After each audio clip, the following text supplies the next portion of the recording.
At first, there were no islands. There was only the sea.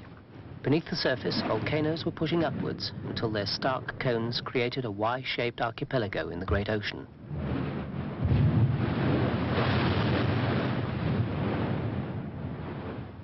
Coral grew and gathered around the extinct volcanoes, and reefs were formed. Earth movements uplifted the reefs until they too helped make and shape the islands.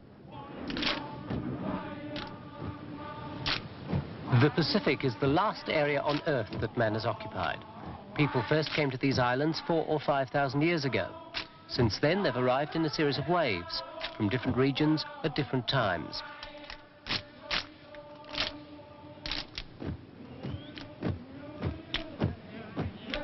There was room for all, and each migration discovered enough space to build its separate community.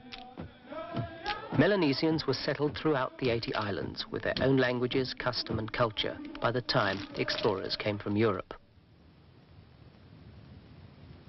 De Quiros, Bougainville and then Cook scattered their alien names throughout the Pacific. In 1774, Captain Cook navigated and charted all the major islands in the archipelago. He named them the New Hebrides. The era of discovery ended with Cook. The New Hebrides was on the map, and by the 1860s, the whalers, the traders and the missionaries had got to all the islands of the group.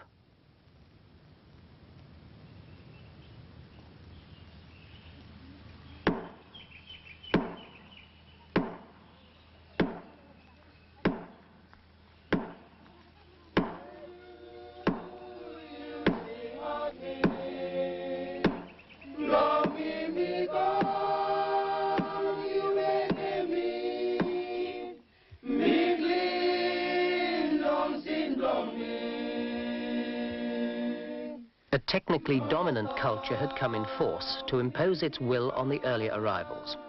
Traditional custom started to disintegrate. Old gods were being replaced. Although missionaries brought a confusion of competitive religion, they all came to spread the word of one God.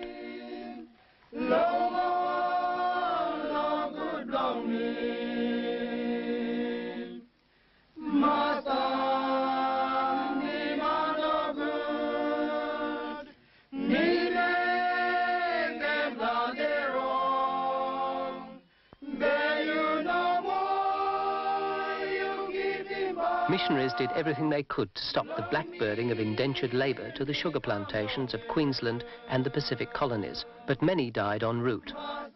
Others perished at home as a long series of epidemics were introduced by the returning sugar workers, the white settlers and the missionaries themselves.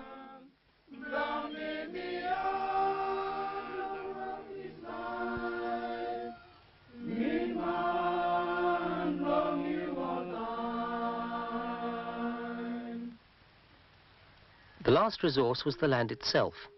The soil was rich, the rainfall reliable, and imported animals thrived and multiplied here.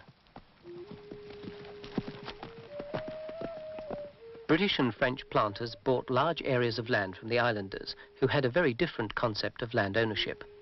For the native New Hebridean, land was not owned, so it couldn't be sold. Only the right to use the land and take the things it grew. One white speculator was able to acquire about 1/12 of the total land area of the New Hebrides in only 2 weeks.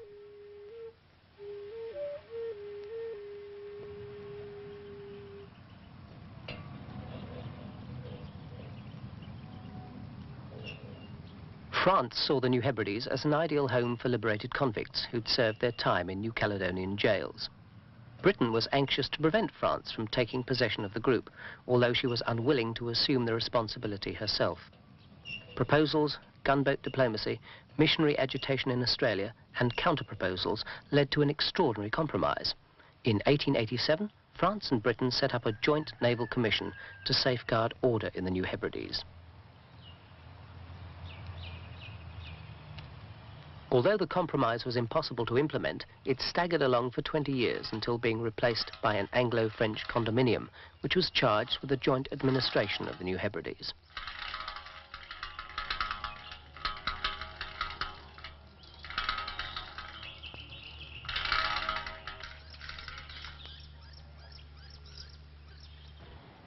Vila became the administrative centre as well as the commercial capital when the condominium began governing in 1906. The town grew as the governments expanded.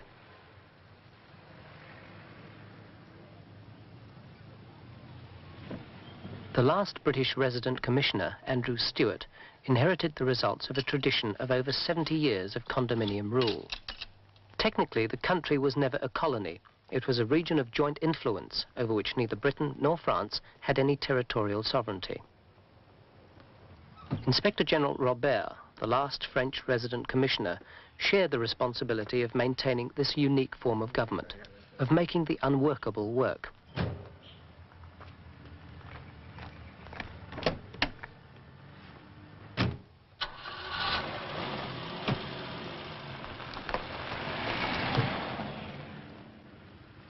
There were three forms of government. The first, a joint administration, was headed equally by both resident commissioners, and it provided most of the usual functions of government. Two other quite separate administrations protected French and British interests. Each had its own police force, prisons and courts for their own nationals.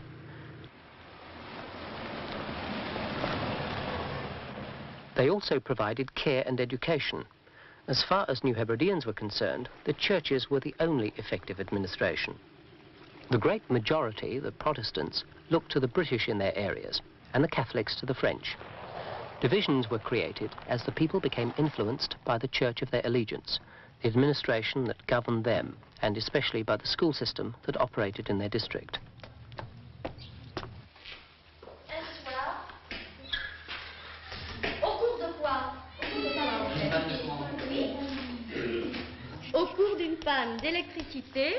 Many islanders are trilingual, speaking their own local language, either French or English, and Bishlamar.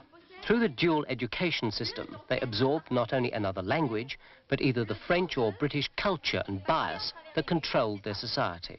Alors, se rend compte au cours d'une panne d'électricité qu'il possède le don de passer à travers les murs. Both linguistic and political divisions were growing among New Hebrideans.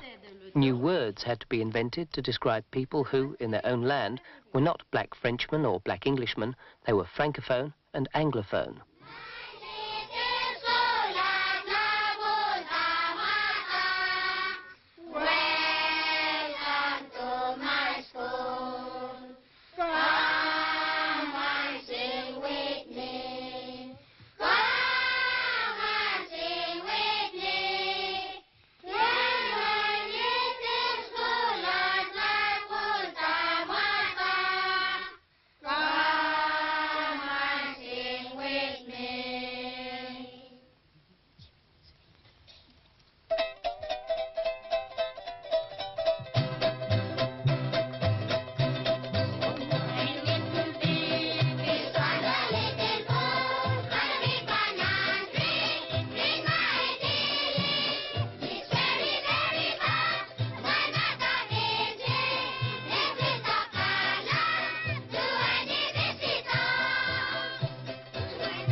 A boy and two girls.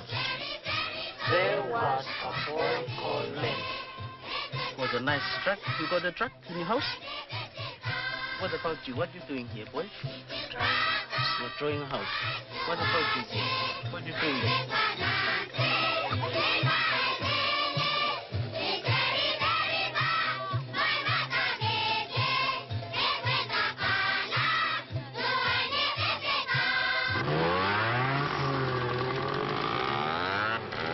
It was the Protestant and later the Catholic school systems which would produce a New Hebridean educated elite. By the 1940s, the Protestants were encouraging Melanesians to become church and social leaders. From this background would emerge the future political leaders of the country. In 1942, the easygoing isolation of the islands came to an end, especially in Espiritu Santo. 100,000 United States troops were permanently stationed here until the war ended in 1945.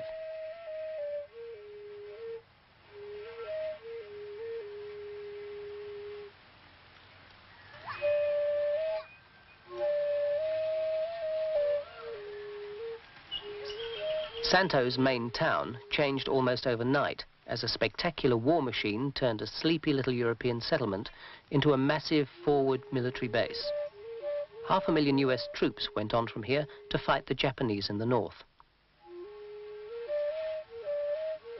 James Michener wrote Tales of the South Pacific about Santo, and John F. Kennedy skippered his patrol torpedo boat from what is now just a long wreck of broken concrete and twisted steel.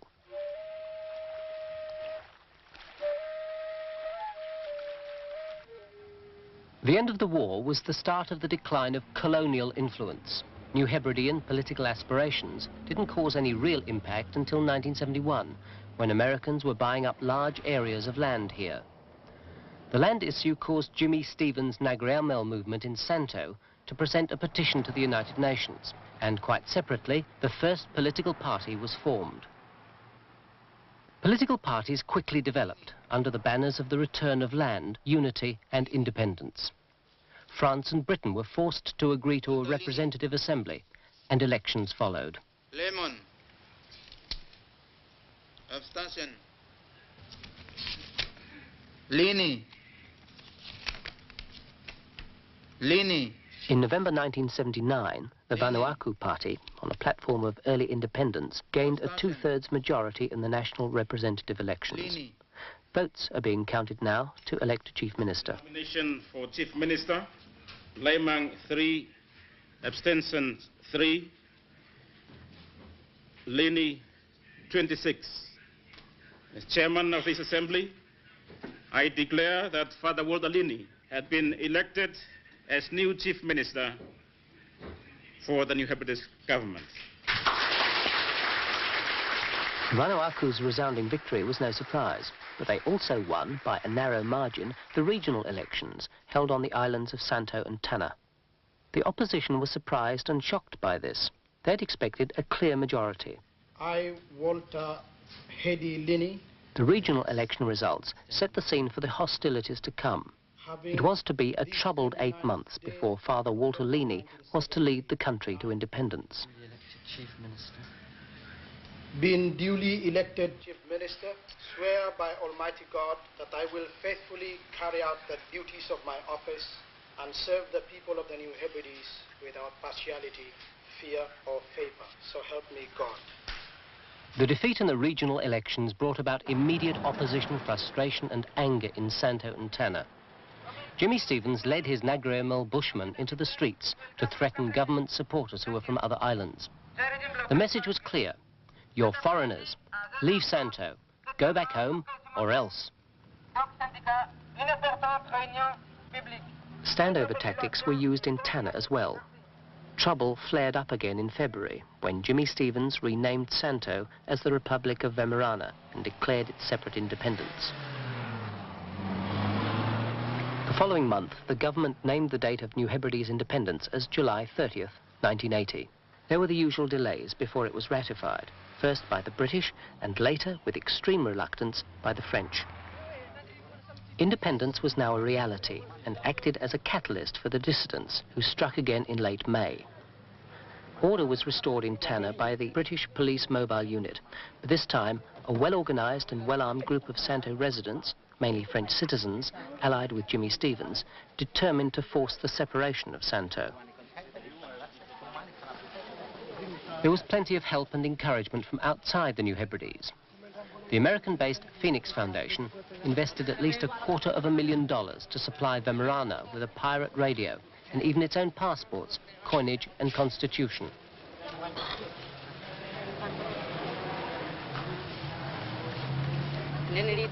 And we said, after election on 1979, we want to tell you too that Santo must be on Monsanto's hand. It means Santo must be staying in our custom. We vote, but doesn't matter who win the election. But we said, you go to Villa. Election for us, it's for Villa, because it's white man material. But we say we stay in the custom. We want to stay under our custom. Santo, with all the island around Santo, must be stay with Nagriamel. And on 28th, custom said, no, it's a time now. We give 3-time warning, nothing done. We take back our our property down where the Walter Lini's government is. On May 28th, Jimmy Stevens declared himself president of Weimaraner. Santo town was firmly in rebel hands, and only the French government facilities and police were unaffected by the secessionists. They took Santo's airport and captured the district commissioner with some of his police and officials. Government employees were terrorized, their homes and offices sacked, the British prison emptied, and English language schools closed.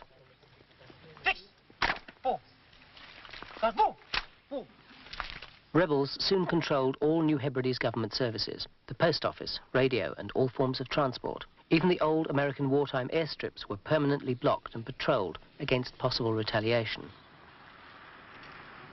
The government declared a total blockade on Santo for all aircraft, shipping, and communications. Over 2,500 people were evacuated from Santo by the New Hebrides and British governments. For some, it had been the second time in less than a year that they'd left their homes, possessions, and animals behind. Britain and France were still responsible for law and order up to independence, but even so, the New Hebrides government made several attempts to negotiate.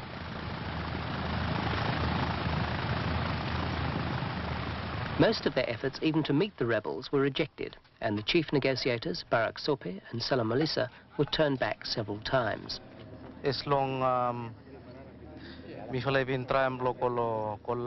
been trying to land at the airport on Santo. Before we left, we had received word that they would give an answer at 2 o'clock for us to land. We went and flew over Santo for about half an hour.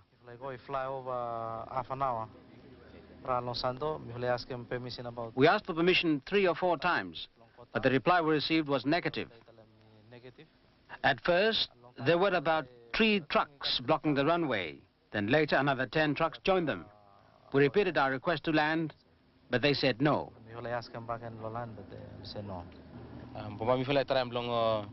We will try again through the radio to contact Yumi direct. If he wants to talk, as far as the government is concerned, we are willing to sit down. If they don't want to meet us, that's their business. But as far as the government is concerned, we would like to try again.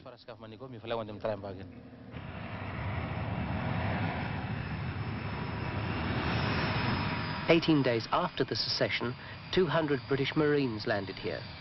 They weren't to leave Vila for over 5 weeks. A few days before, the French flew in their Garde Mobile. They stayed in Vila as well, then 27 hours later went home to Noumea. By intention or not, the effect was to demonstrate how quickly the French could mobilize a show of force. After all, New Caledonia is only an hour or so away by air, and for the British, it was a big operation to airlift troops from the United Kingdom to the New Hebrides.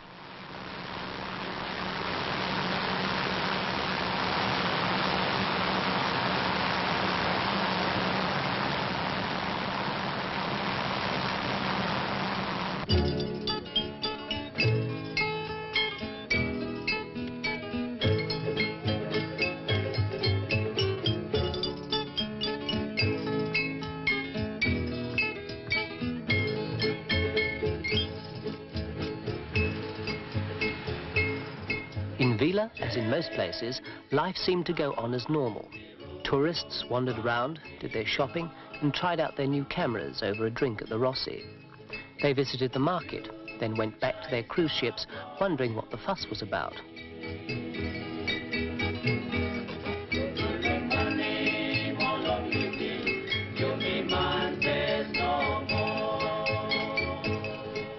The New Hebrides now had a new name, Vanuatu. And the latest songs were all about independence. It was getting closer every day. 40,000 lo Vanuatu flight. More, you got 15,000 no British, more 15,000 no French flight. Where kita fly again now, my the museum lo sanem ko kita island, lo every island where they ask him where lo museum lo Independence Day. Only look nice. Oh yes, really nice much. You got all the t-shirt here where every size inside. Small, you got 10 inch or 1 carton. I think me about enough for you, Shallow. Well, t-shirt here, everyone is white color namoy. And I got small size, well, big Me about enough for you, yeah. I think white ramp. May was me big one too much, yeah. I think if you want too much, I think we try another one. Lucky look nice. 2 independent celebration teams are travelling throughout Vanuatu to try to reach every population centre throughout the islands.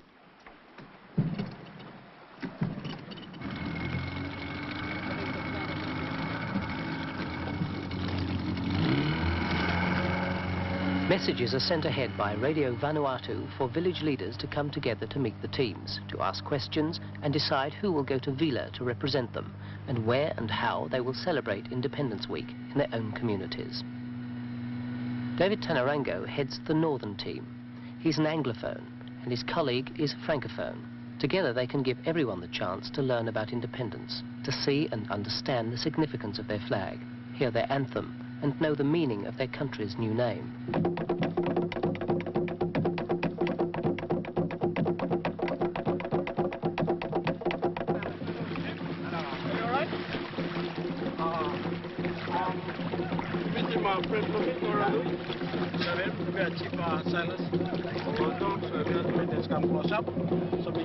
Just talk to them. Also, preparation to Yumi also by independence and become so we will government and we will come long talk with them a little bit long side long independence. Thank you, Thomas. Me, Chief Silas, when me look out long place along district here, me happy Thomas long where you come.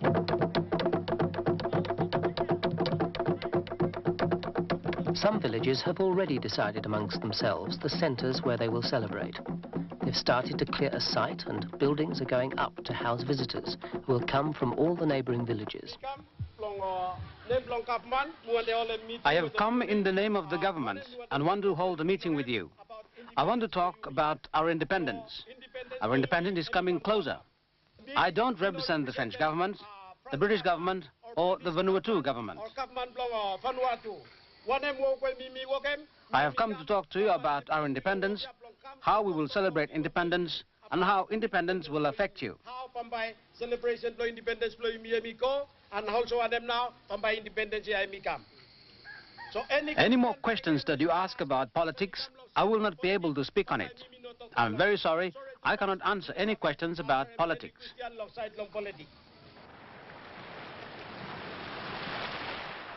Tabia Kalsakau leads the southern independence team. They're going to Futuna, where there are no airstrips and it's too far to reach by speedboat. The only way to get there is by ship. The population's small and representatives have come from Futuna's 6 villages to meet the ship and talk about the celebrations. You know that there are 2 flags. This one is for the people at Harrow Bay, and there is one for Mission Bay. I'm very happy to hear that everything is now ready, and you have arranged, as we agreed in Vila, on Futuna, you will raise 2 flags. So this is the big flag, our flag, flag of Vanuatu, and you will fly the flag on the 30th at 12 o'clock midday. We agree with the arrangements that you have made. In Vila, we are very happy about this. I want to ask a question about the raising of the flag. Who will raise the flag? Will it be the local chief, or will it be a teacher? As always, the chief is the big and important person of the village and must lead and be with his people when the flag is raised.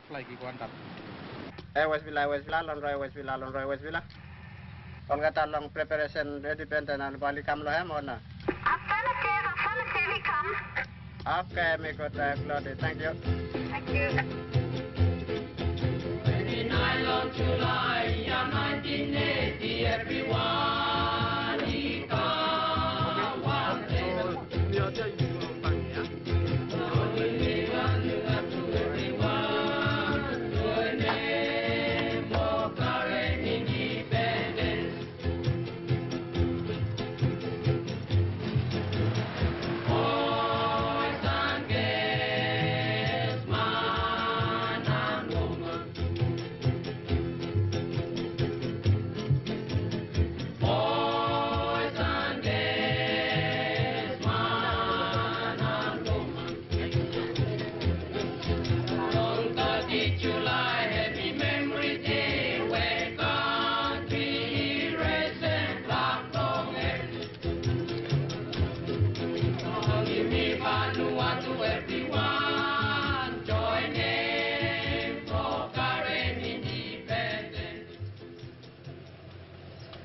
In northern Malekula, as in some other places, the coming independence was widening the gap between government and opposition supporters. Political divisions were helped along by extremists and the bitter propaganda of Jimmy Stevens' Radio Vemerana. First point, lo Yumi, lo meeting, say Yumi stop long Malaysia, Yumi nothing, say Yumi stop long all political party. There were genuine attempts to foster peace and unity. However, 8 days after this meeting in Lakatoro, there was an attempted insurrection in the neighbouring town of Norso. What's happened to us? We mustn't create two people, but we must create one people in Malekula. We must be one. We are sorry and weary about the present state of life on Malekula and our other islands in the New Hebrides. You must stop inside, yeah? You want them, every chief, every leader? All of us here, all the chiefs and every leader must see that we make the correct decision to bring peace to District Number 2. District Number 2. I ask that we think carefully, every chief in the villages, every custom chief, all of us must think deeply so that we can bring back peace and unity to CD2. Long CD2. In Vila, the demonstrations and marches were orderly, even if they were sometimes senseless. Francophone fears were expressed when French schools were closed and teachers and students joined in a march to protect their language. Trilingualism is guaranteed under the Constitution, which also says the principal languages of education are English and French. Now suppose for the metropolitan power, French or England, by Tufalai still help them national education from New Hebrides after independence. Bifala or teacher, Philip said now ya, government from New Hebrides, take a man, Bifala long all responsibility, where Bifala is supposed from Holland, long science, long social, or cultural life, from country, from Yumi. Some Francophone villages were fearful of the changes they had been told would take place after July 30. They wouldn't be raising the flag and refused even to talk with the celebration team. The same problem was experienced trying to film Francophone and opposition opinions, and most times access was denied. Good morning, Chief Levaka. So are you all right? Yes. Yes. Meet Tuara. I am David. We have come to see you about independence, and it's coming closer now. You might you say independence and become close up now. So what are your views? Can you tell us why some people have said that the flag cannot be raised at Melsisi? Can you tell us more about this?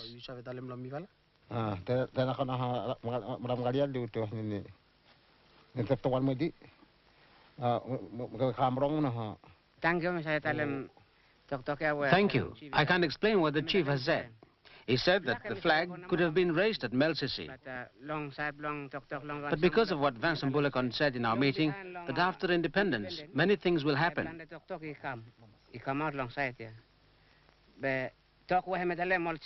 chiefs are worried and not happy about what he has said. He said the French schools will finish and the New Hebrides government will not help. The supply of medicine to Melsisi will stop. He said the New Hebrides government will not help in hospitals and schools. The people and chiefs are really worried because they now think that the New Hebrides government, Walter Linney's government, will only help English medium schools. But on the French side, what Boulacon has said may become true. They don't know, but they are worried about this and the big things at Melsisi.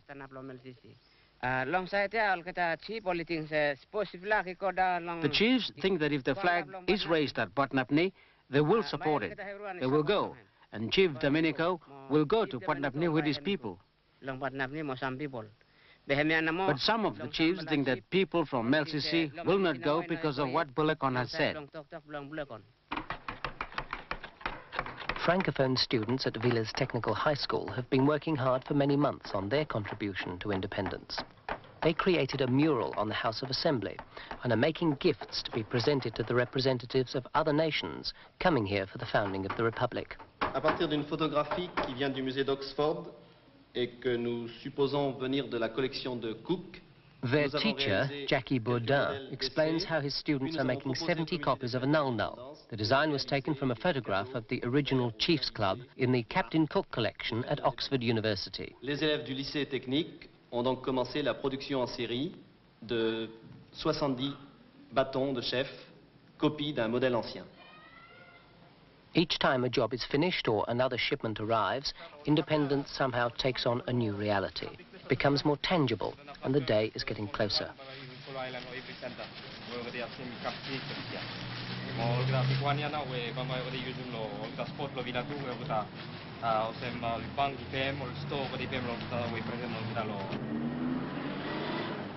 Shipments of food and fuel don't seem to worry the rebels in Santo.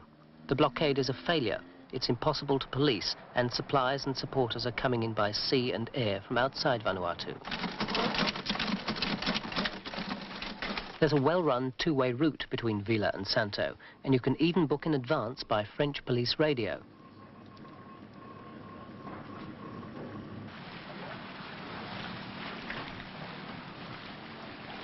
Obviously, some copra is being shipped out of here, and people are arriving from other islands.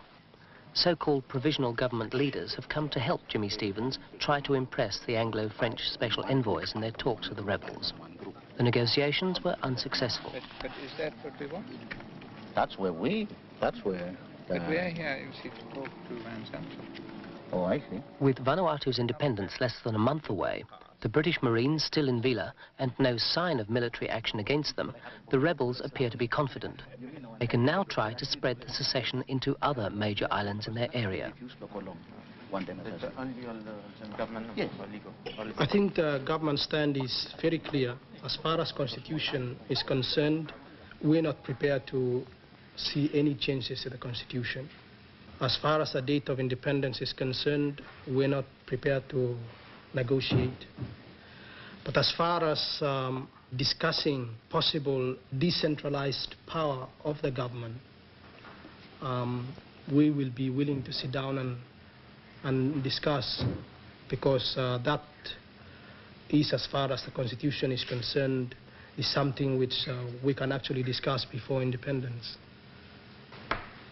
A meeting has been called between the two resident commissioners and myself, mainly because there is a rumor that there is going to be an attempt to take over the district commissioners in Nakatoro tonight.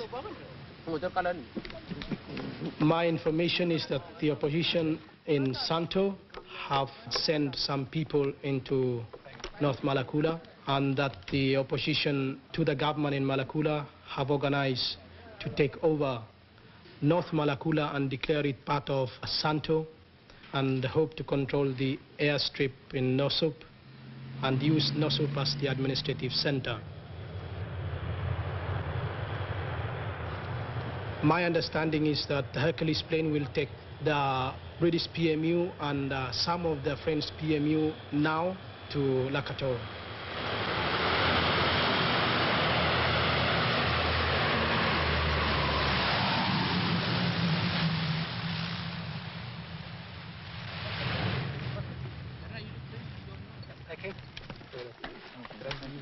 At Nosup, rebels have taken down the British and French flags, and the nearby government town of Lakatoro is deserted. The schools, shops and other services are closed, and most of the people have been frightened away. But the airport at Nosup is firmly under government control. You'll try and have a look at your passport. Swift action of the PMU means that a secession attempt at northern Malakula will be short-lived. Stolen flags from Nosup and the Vemerana and Nagriamel flags fly beside the roadblock at Wallerano. For a long time, government party supporters around the area have been stopped on the roads and harassed in their villages. One rebel proudly tells of what they did last night. Last night we destroyed food belonging to Vanuatu supporters. Last night we also destroyed gardens, everything inside the gardens, like bananas, taros, things like that. This morning we started again. We cut down large coconut trees to block the passage. Much of the violence is aimed at property rather than directly at people. Part of this English language school was burnt down. It was done at night, so nobody was hurt. But it will be a long time before the villagers have enough confidence to let their children come back to school again. Buildings are damaged, food and furniture stolen, vehicles broken, and people are being threatened and hurt. Yes, all stuff right yet from where Some of the moderates have been patrolling the roads by truck. They tie headbands on and are trying to kill some people from Tautu. some people belong Tautu. By and by, you fellas celebrate independence long place here? Yes, people I think will celebrate Yes, independence. we think that we will celebrate independence at Lakatoro. But people are afraid a little bit. But people I try. We are a little afraid, but we will try our best, because this thing does not come 2 times. It will only come once. So we're very happy to be part of our independence.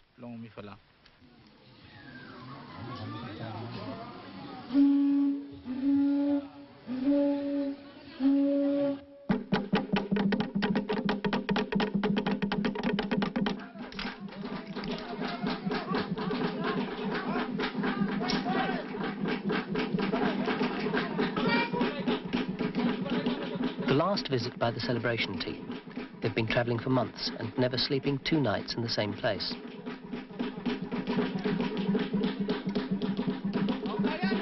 Independence Week won't only be for Vila. Everyone can share in the celebrations. Communities will be gathering together in more than 90 centres throughout the islands to join in the ceremonies, enjoy themselves, raise the flag and become citizens of the Republic of Vanuatu. Emi stabia tu, emi no blong stop blong make decoration no more, but emi stabia, emi got meaning blame long place here. The yellow color is there. It's not there as a mere decoration, but has meaning. It represents Christianity, something that the missionary has brought, and many of them died and have been buried in our islands. The yellow color is also designed to represent the shape of our country. The next color is black. Black represents the people of Vanuatu. The next color on our flag that we raise up on the 30th of July is red. The color red represents blood, unity. The color green also has its meaning. If you look around our islands, you will notice that everything is green. By mid-July, independence fever has taken over the whole country, throughout the islands as well as in Vila.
With Independence Day little more than a week away, French helicopters suddenly appeared in Vila.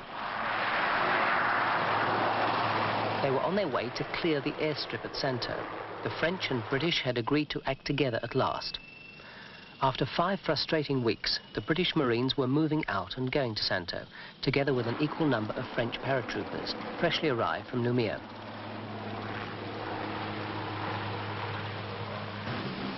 The troops were to take Santo town without a shot being fired, but the frustrations were to continue because the Marines were ordered not to leave the town or to make any arrests. Rebel groups still moved freely throughout Santo.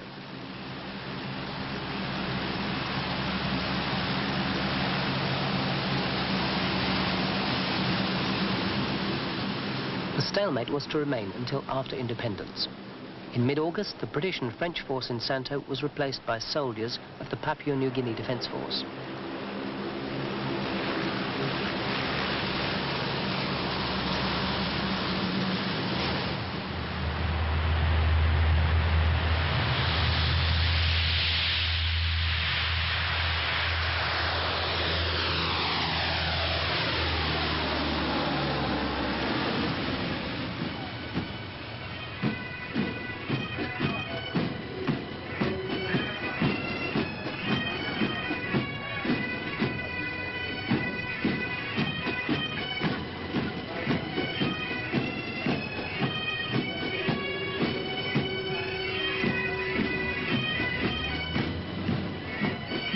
July 26 opened Independence Week with a march to the waterfront, led by the Papua New Guinea Defence Force Band.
At the opening ceremony, Chief Graham Kalsakau, on behalf of the Ifate custom chiefs, welcomes visitors from all the other islands of Vanuatu and from abroad.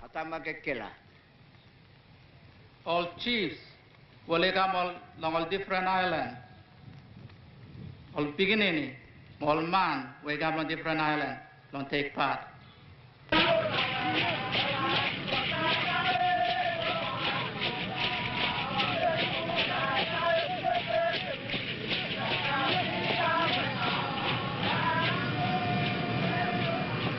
Envoys of nearly 40 nations came to Vila to witness the birth of the Republic and to bring the good wishes of their governments and people.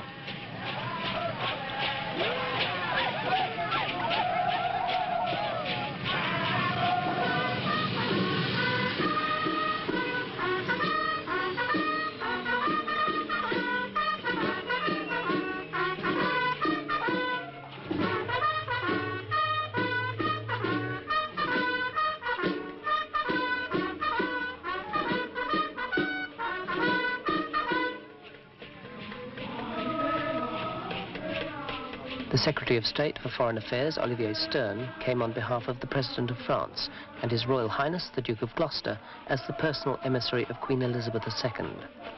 Together they represent the condominium in the last days of Britain and France's more than 70 years of joint rule.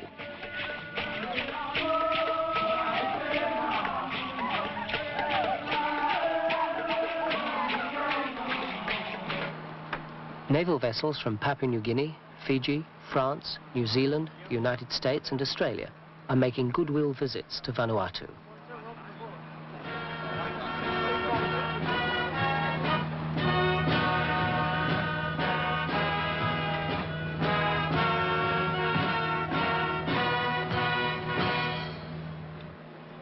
Australia's Minister for Foreign Affairs, the Australian Consul and the captain and crew of HMAS Yarra host a reception on board the ship in Vila.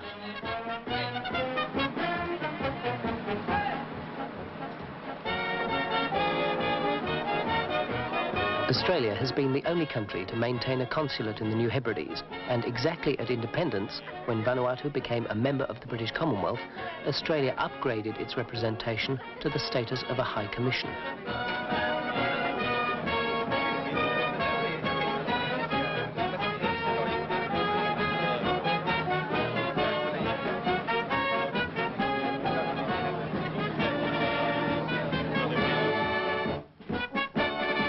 After the reception, HMAS Yarra took Father Walter Lini on a sentimental journey back to his village in northern Pentecost.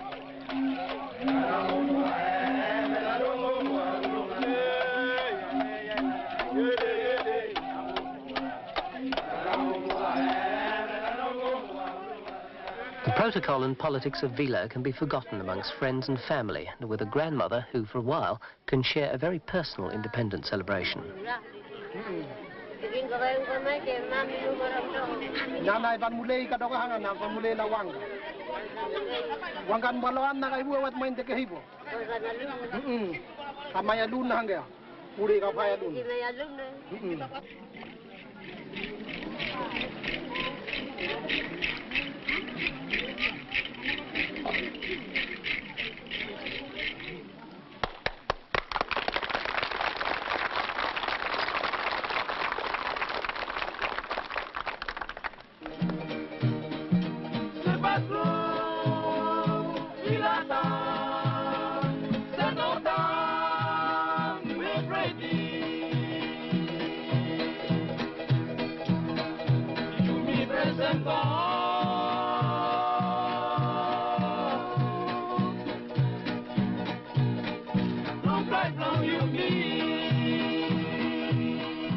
Throughout the islands, Independence Week is whatever people want it to be. They can all celebrate in their own way. There are competitions for just about everything: string bands, charity queens, children's events and sports. In Tongoa, the only place to play soccer is on the airstrip.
Ethnic communities who've made Vanuatu their home add their very different cultures to the celebrations.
The sun is going down on the last day of condominium rule, but the languages and culture of France and Britain have made an indelible stamp on the country.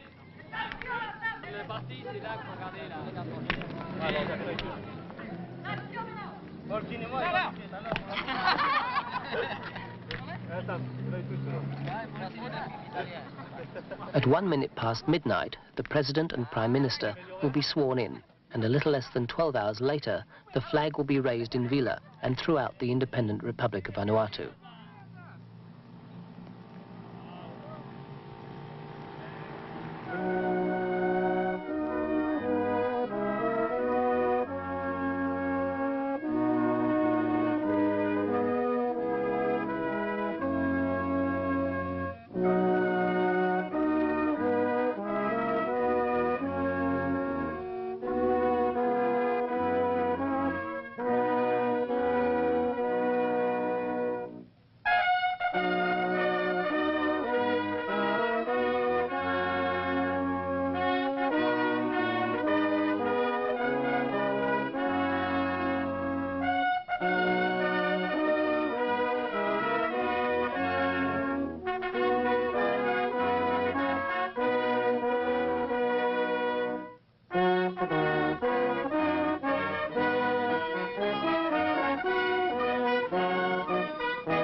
Me, Ari George Sokomanu, become President of Republic of Vanuatu, straight long fasten where Constitution Italem, long name long God, where me got all get the power.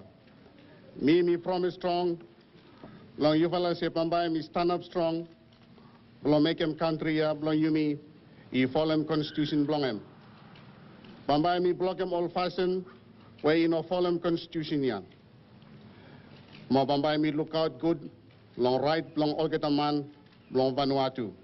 Where Bambai me make him a same mark no more, long every man. Mo prayer belong me, where God Bambai, he helping me.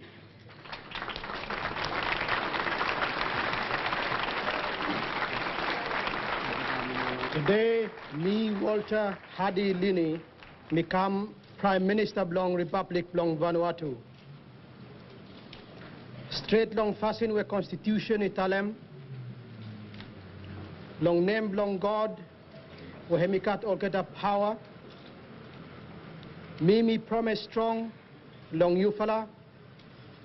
Semambai me stand up strong, Blong make him all get up work. Blong high name ya Blong me. Mumbai me walk, long Olgeta man, long Vanuatu, long fasten way straight, long Olgeta. Where Bambai me make him is same, mark no more, long every man. More prayer belong me, where God Bambai helping me.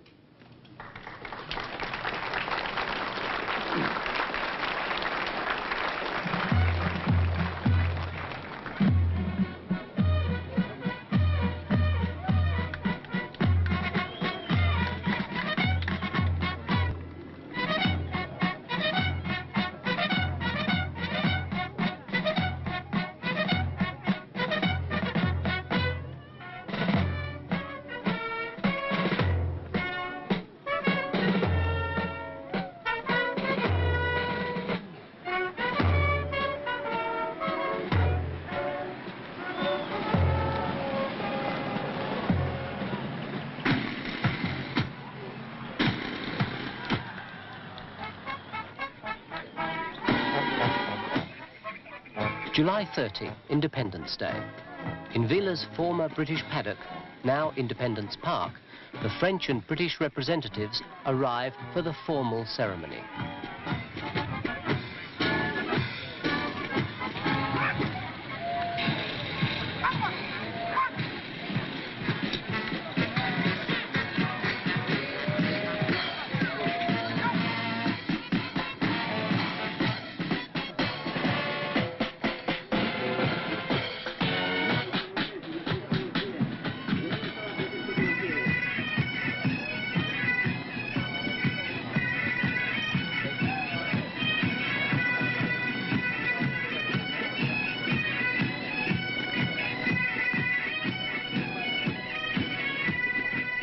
His Royal Highness the Duke of Gloucester and the Secretary of State for Foreign Affairs, Olivier Stern, inspect the Vanuatu police, French, British and Papua New Guinea troops, and the Australian, New Zealand and Fiji Navy Guard. Later they will speak to the people of Vanuatu on behalf of Queen Elizabeth II and the President of France. Your Royal Highness, Highnesses, Your Excellencies, distinguished visitors, chiefs and their representatives, citizens and residents of Vanuatu. It is my honor and pleasure to welcome you all to the formal ceremony to mark the independence of New Hebrides and the birth of the Republic of Vanuatu. Because Vanuatu is made up of many islands scattered over the sea, and because it was impossible for everybody to be in one or even two large groups, we have made a special effort to ensure that independence is celebrated in many centers up and down the country.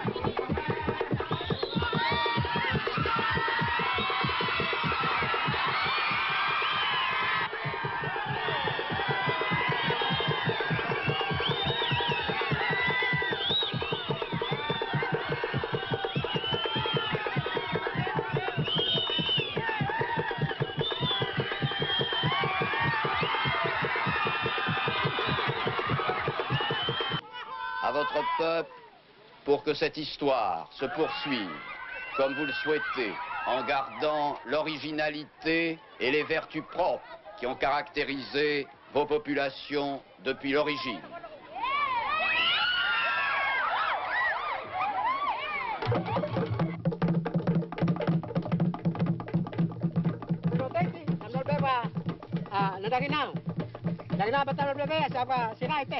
In the outer islands, big men and chiefs make their own speeches and follow their custom as a prelude to the flag raising.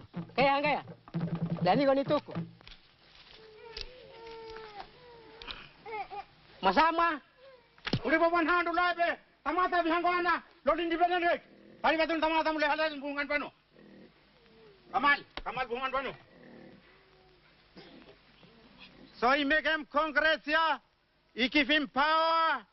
Long fata voltalingi, hemia peak where hemi. At the Vanuatu Party Congress in the year 1977, Father Walter had killed his pig to give him power so that he must obtain independence for everyone in 1980. The name given to him at this pig-killing ceremony is Lifus Daliure. Lifus Daliure.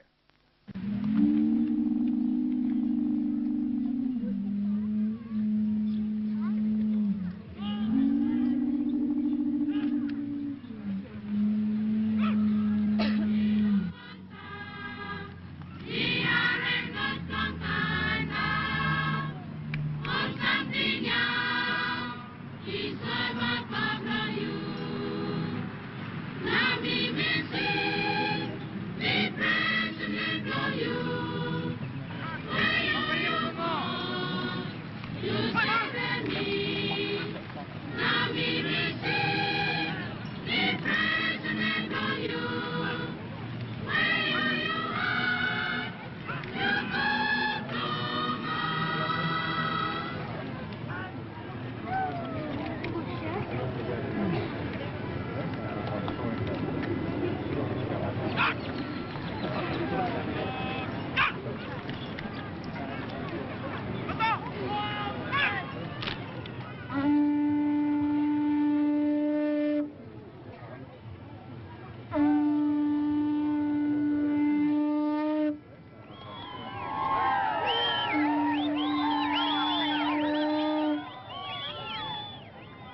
In Tongawa and elsewhere, the Vanuatu flag is being raised to reach the top exactly at noon. It's an emotional time for everybody, and the different communities react in different ways, sometimes with cheers, sometimes with silence.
In the Northern Banks group, distances are too great for people to travel to one or two celebration centres, so every island has its own flag-raising ceremony.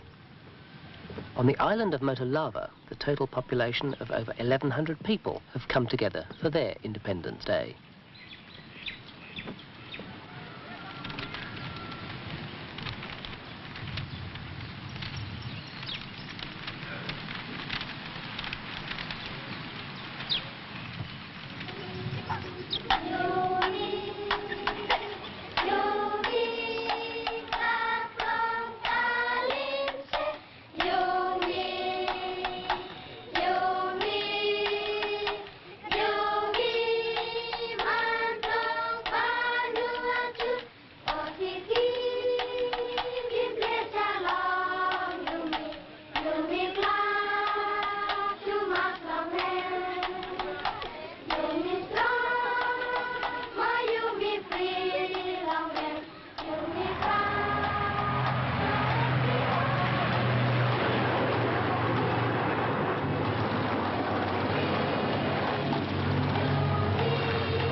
Soon after independence, Papua New Guinea troops with Vanuatu police took over from the French and British in Santo town. Within a month, Santo was ready for the first formal visit by the Prime Minister, the Deputy Prime Minister and senior government officials. The PNG troops have quickly restored full government control after 17 weeks of rebellion. Put one time inside long tank, and one long engine. And let's set them off. Men not to fly explosion anyway. Men now fire start them. But time all police only come on top. Me really. When they knew the PNG troops were coming, the rebels went on a final rampage. As well as destroying the copra oil mill, they dynamited bridges and their looting reached epidemic proportions. Now, ringleaders holding foreign passports have been deported, and Jimmy Stevens and many others are in jail after being tried for criminal offences. His Nagreamel Bushmen certainly used traditional weapons, but this was no bow and arrow rebellion. It was well armed and well organised from outside, as well as within Vanuatu.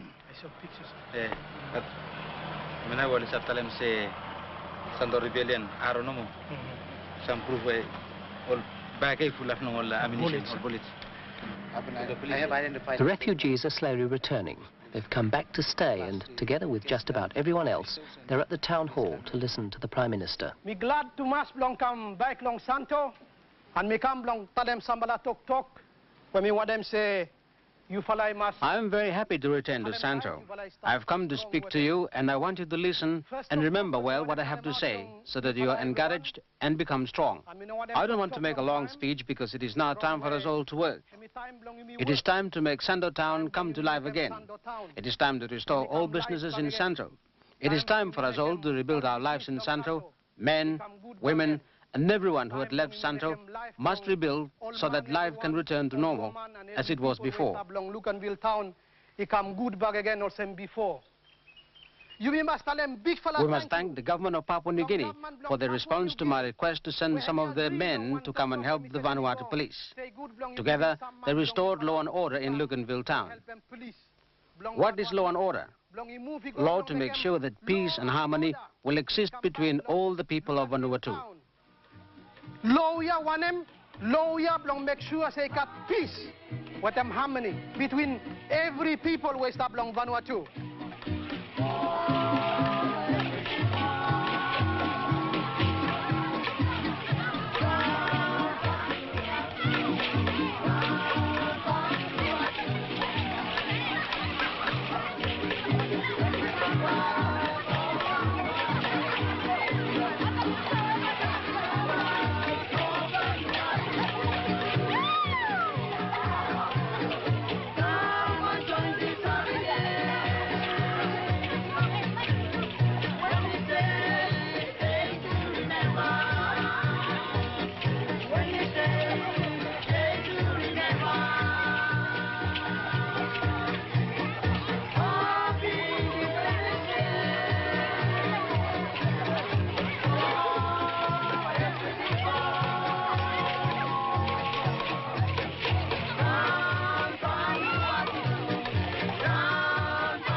Manolo,